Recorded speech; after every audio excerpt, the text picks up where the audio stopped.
Doctor ortho Ayurvedic oil और capsule, अब दर्द भी घुटने टेकेगा।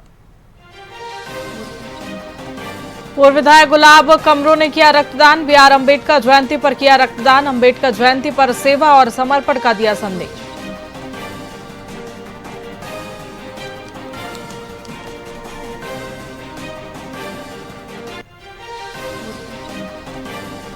सक्ती में पावर प्लांट में बॉयलर फटा, 30-40 मजदूर झुलसे, काम करते समय हुआ बड़ा हादसा।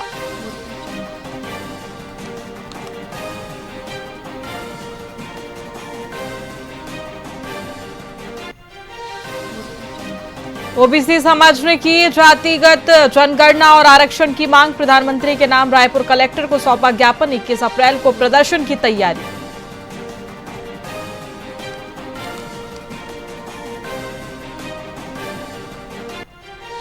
बिलासपुर में तालाब सौंदर्यीकरण के लिए 20 करोड़ का प्रस्ताव। नगर निगम में 4 तालाबों के विकास की योजना भेजी। पर्यावरण संरक्षण को लेकर नई पहल की तैयारी।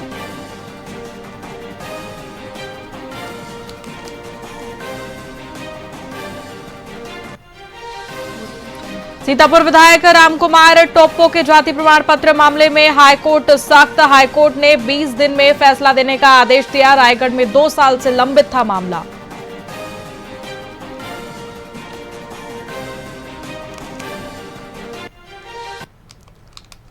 नमस्कार, मैं आपके साथ खुशी गोस्वामी। वीआईपी न्यूज में आप सभी का बहुत बहुत स्वागत है। रुक करेंगे खबरों की ओर।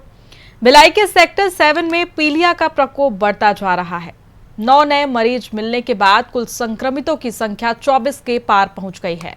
हालात का जायजा लेने सांसद विजय बघेल ग्राउंड जीरो पर पहुंचे और करीब 2 घंटे तक प्रभावित इलाकों का निरीक्षण किया।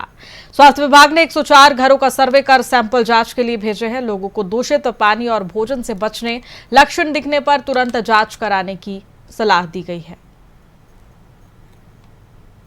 निवेदन कर रहे हैं कि आप लोग जांच कराइए। 24 बच्चे और उसमें 14 से लेके 20, 22, 23 साल के बच्चों को हुआ है। बाकी बड़े बुजुर्ग अभी स्वस्थ हैं और उनकी सावधानी बरती जा रही है। लगातार जांच चल रहे हैं। सबसे निवेदन कर रहे हैं कि आप जांच कराइए।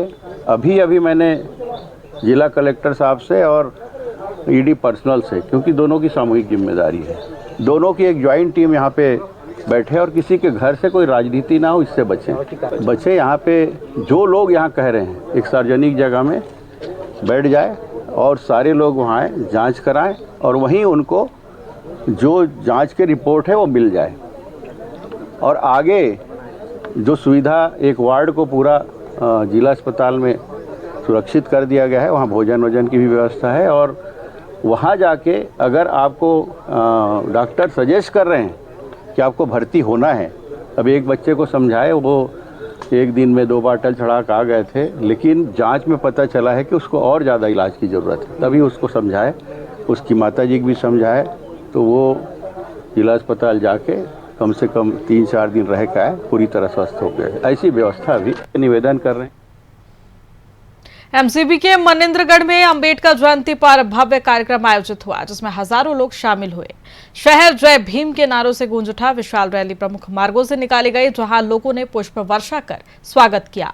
रैली का समापन चैनपुर में हुआ। इसके बाद रानी दुर्गावती भवन में मुख्य कार्यक्रम हुआ। वक्ताओं ने बाबा साहेब के संघर्ष और संविधान निर्माण में योगदान को याद किया। इस दौरान सांस्कृतिक प्रस्तुतियां और समाज सेवियों का सम्मान भी किया गया। सबसे पहले आप लोगों को मैं धन्यवाद ज्ञापित करता हूँ और इस देश के संविधान को बनाने वाले बाबा साहब अम्बेडकर की जयंती इस ज़िले में ST/SC OBC महासंघ के द्वारा मनाई जा रही है।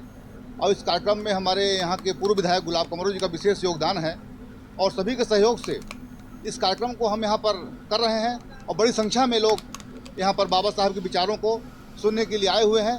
निश्चित रूप से बाबा साहब का योगदान इस देश के लिए बहुत बड़ा है। सबसे पहले तो बाबा साहब को आज के इस जयंती के पावन अवसर पर उनको बारंबार नमन करता हूं, उनको प्रणाम करता हूं।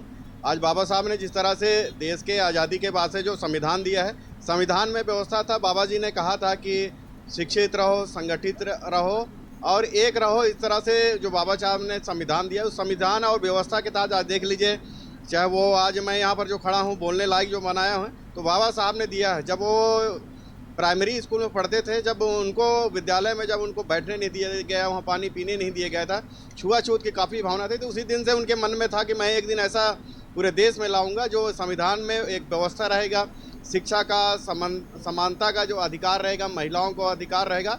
आज उसी व्यवस्था के तहत आज देखेंगे लोकसभा, विधानसभा, पंचायती राज में व्यवस्था आज बोलने के लायक हम बने हैं। तो बाबा साहब ने वो व्यवस्था दिया है। पूरे जिले वासियों के, पूरे प्रदेश वासियों के इस जयंती के पावन अवसर पर हम नमन करते हैं, उनको प्रणाम करते हैं। सबसे पहले दुर्ग जिले में जनगणना 2027 की तैयारियां तेज हो गई है। करीब 15 साल बाद होने वाली ये जनगणना इस बार पूरी तरह डिजिटल होगी। कलेक्टर अभिजीत सिंह के अनुसार पहला चरण 1 से 30 मई 2026 तक मकान सूचीकरण और दूसरा चरण फरवरी 2027 में होगा। जिले में 3850 प्रगणक पर्यवेक्षक तैनात किए गए हैं। साथ ही प्रशिक्षण कार्यक्रम जारी है। मोबाइल ऐप से डेटा संग्रह होगा, जबकि 16 से 30 अप्रैल तक नागरिकों को सेल्फ एन्यूमरेशन की सुविधा भी दी जाएगी। 1 मई से 30 मई तक हाउस लिस्टिंग ऑपरेशंस दुर्ग ज़िले में किए जाएंगे। इसके लिए सभी मास्टर ट्रेनर्स और उसके उपरांत फील्ड ट्रेनर्स का प्रशिक्षण हो चुका है। फील्ड ट्रेनर्स के बाद अब उनके द्वारा जो अंतिम कड़ी है, हमारे जो प्रगणक और पर्यवेक्षक, उनका प्रशिक्षण छोटे छोटे बैचेस में बना करके सभी चार्जेस में किया जा रहा है। 3 चरणों में ये प्रशिक्षण होना है। पहला चरण का आज आखिरी दिन है। प्रशिक्षण के उपरांत इनके द्वारा 1 मई से 30 मई तक हाउस लिस्टिंग की एक्टिविटी की जाएगी। उसके पूर्व सभी चार्ज में मकानों का नंबरिंग का काम भी किया जा रहा है।